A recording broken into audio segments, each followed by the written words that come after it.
जैसे कि last episode में हमने देखा कि डेमन हंटर ट्रायल्स के फाइनल राउंड शुरू हो गए हैं और हाओशन की लड़ाई असासिन जिंग जुआन से हो रही है। एक असासिन की स्ट्रेंथ उसकी स्पीड में होती है, इसलिए हाओशन पहले अटैक करने का डिसाइड करता है और उस पर लगातार अपनी तलवार से अटैक फायर करता है, लेकिन तभी असासिन अपने पंखों से उड़ जाता है और हाओशन पर हमला कर देता है। ये देखकर सब हैरान है कि आखिर लेवल 4 के असासिन के पास पंख कैसे आए, क्योंकि उड़ने की कैपेबिलिटी सिर्फ 6 लेवल के वॉरियर पर ही होती है। हाओशन समझ जाता है कि इसके पास एक फ्लाइंग इक्विपमेंट है जिसकी मदद से ये उड़ पा रहा है। हालांकि जिंग जुआन की फाइटिंग स्किल्स तो मीडियोकर ही हैं, लेकिन इसके पास कई ऐसी चीजें हैं जो इसे अब तक हर मैच जिताती आई हैं। वो हाओशन को जीजा कहकर पुकार रहा था और उसके मजे ले रहा है। हाओशन उस पर कई सारी तलवारें एक साथ छोड़ता है, लेकिन उसकी फ्लाइंग स्किल इतनी अच्छी थी कि वो हर बार बच जा रहा है। उसकी इस तरह मस्ती देखकर रेफरी बीच में आकर उसे डांटता है और कहता है कि तुम टूर्नामेंट में आए हो, इसलिए इसे सीरियस लो। असासिन जुआन का प्लान टाई करने का है, क्योंकि वो अटैक करके हाओशन से जीत तो नहीं सकता, लेकिन खुद भी ना हारकर ड्रॉ जरूर कर सकता है। हाओशन सोचता है कि अगर मैं लेवल 4 पर होता तो शायद इसे बिल्कुल ना हरा पाता, लेकिन अब लेवल 5 पर आने के बाद मुझे टीचर ये हुआ ने एक ट्रिक सिखाई थी। वो उस ट्रिक को याद करता है और फिर से लाइटनिंग स्ट्राइक को यूज करता है और इस बार भी असासिन उससे बचने लगता है,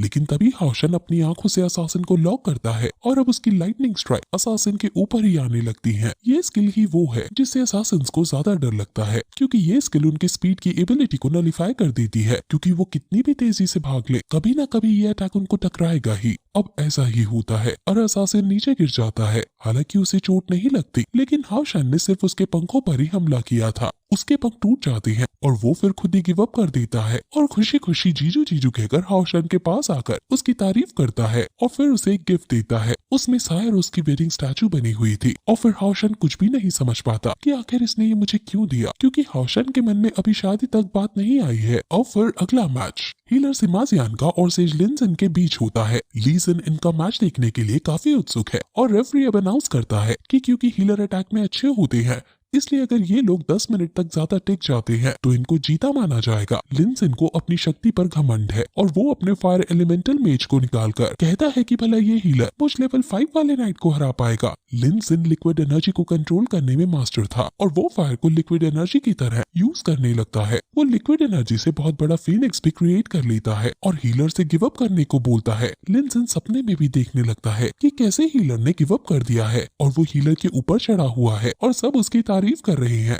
लेकिन हीलर जोर से चिल्लाकर उसको होश में लाता है और कहता है कि ये ख्वाब तुम भूल ही जाओ, क्योंकि मैं गिव अप नहीं करने वाला हूँ। वो फिर तुरंत अपने कोट को हटाता है और उसकी मसल्स बाहर आ जाती हैं और उसकी ताकतवर मसल्स को देखकर सब हैरान हो जाते हैं, क्योंकि आखिर एक हीलर इतना स्ट्रॉन्ग भी हो सकता है। हीलर तुरंत अपना होली हैमर ऑफ लाइट निकालकर लिनजिन पर हमला करने के लिए उसकी तरफ दौड़ने लगता है और ये देखकर लिनजिन बुरी तरह डर जाता है और फिर वो फायर शील्ड एक्टिवेट करता है, लेकिन हीलर आसानी से शील्ड को तोड़कर उसे दूर फेंक डालता है। डरा हुआ लिनजिन बहाना मारकर कहता है कि तुम मुझ पर हमला मत करो, वरना अगर मैंने किया तो मेरे फायर क्रिस्टल से तुम मर भी सकते हो, इसलिए मैं तुम पर हमला नहीं कर रहा। लेकिन हीलर उसकी चाल में नहीं आता और उस पर हमला करना कंटिन्यू रखता है। लिनजिन फिर से फायर क्रिस्टल का यूज करके एलिमेंटल एसेंस बैरियर को क्रिएट करता है, लेकिन हीलर इतनी जोर से अपना हैमर उसको मारता है कि वो बैरियर भी टूट जाता है और फिर से लिनजिन दूर जाकर गिर पड़ता है। लिनजिन अब चूहे की तरह बचकर वहाँ से भागने लगता है और हीलर उसका पीछा करता है। भागते भागते डरते डरते लिनजिन उस पर कई सारी फायर एनर्जी छोड़ता है, लेकिन हीलर हर एक एनर्जी को डिस्ट्रॉय करते हुए उसका पीछा ही करता रहता है। लीजिन और बाकी सब हीलर की ताकत देखकर हैरान है और हीलर भागते भागते थक जाता है, इसलिए वो अपने हैमर जो उस पर फेंक कर मारता है और वो उससे बच जाता है और उसका मजाक उड़ाने लगता है, लेकिन वो हैमर पीछे से फिर से घुमाकर आगे उसके पास आ जाता है और लिनजिन को लग जाता है। हीलर उसकी हालत को देखकर बहुत हंसता है और लिनजिन को भी अब गुस्सा आ जाता है, क्योंकि इस अटैक से उसका सुंदर चेहरा बिगड़ गया है और उसकी पैंट भी फट गई है, जिससे उसका बम भी दिख रहा है और सारी ऑडियंस उस पर हंसती है। वो कहता है कि अब मैं तुम्हें सीरियस फाइट देकर नहीं छोड़ूंगा। वो इटर्नल फ्लेम का यूज करता है और फायर ऑफ निर्वाणा क्रिएट करता है और वहाँ बहुत बड़ी डिफेंस फॉर्मेशन क्रिएट कर लेता है। ये लेवल 5 की डिफेंस स्पेल है और हीलर अब अपने हैमर को इस फॉर्मेशन पर भी जोर जोर से देकर मारने लगता है। वो पूरी जान लगा देता है है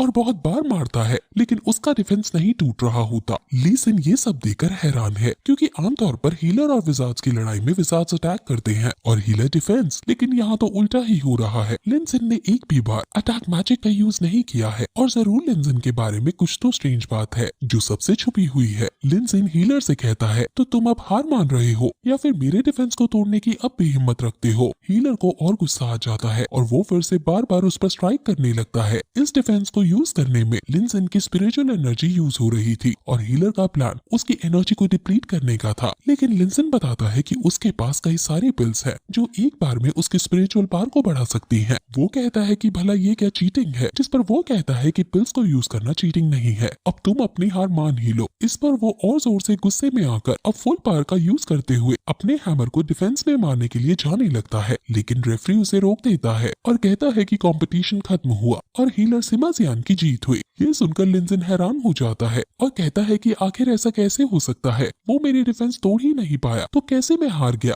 रेफरी गुस्से में उसे कहता है, हीलर तुम हो या वो, 10 मिनट तक उसे टिके रहना था, ना कि तुम्हें, और 10 मिनट तक वो अच्छे से टिका भी रहा, इसलिए वो जीत गया। हीलर भी खुश हो जाता है कि वो जीत गया और रेफरी उन दोनों को अब अपनी अपनी जगह पर जाने को कहता है। एल्डर भी इस लड़ाई को देखकर बहुत हंसते हैं और कहते हैं कि ऐसे नाइट्स हमारी श्राइन में क्यों नहीं है। अब रेफरी अगला मैच अनाउंस करता है और अगला मैच सायर और ली सिन के बीच होना है। ये देखकर ली सिन थोड़ा घबरा जाती है, लेकिन लिन सिन को ये देखकर बहुत मजा आता है और सोचता है कि उसने मेरी टीम फॉर्मेशन में जो अड़चन डाली थी, अब उसको उसके कर्मों का फल शायद मिल गया। और अब फिर ये एपिसोड यहीं खत्म हो जाता है।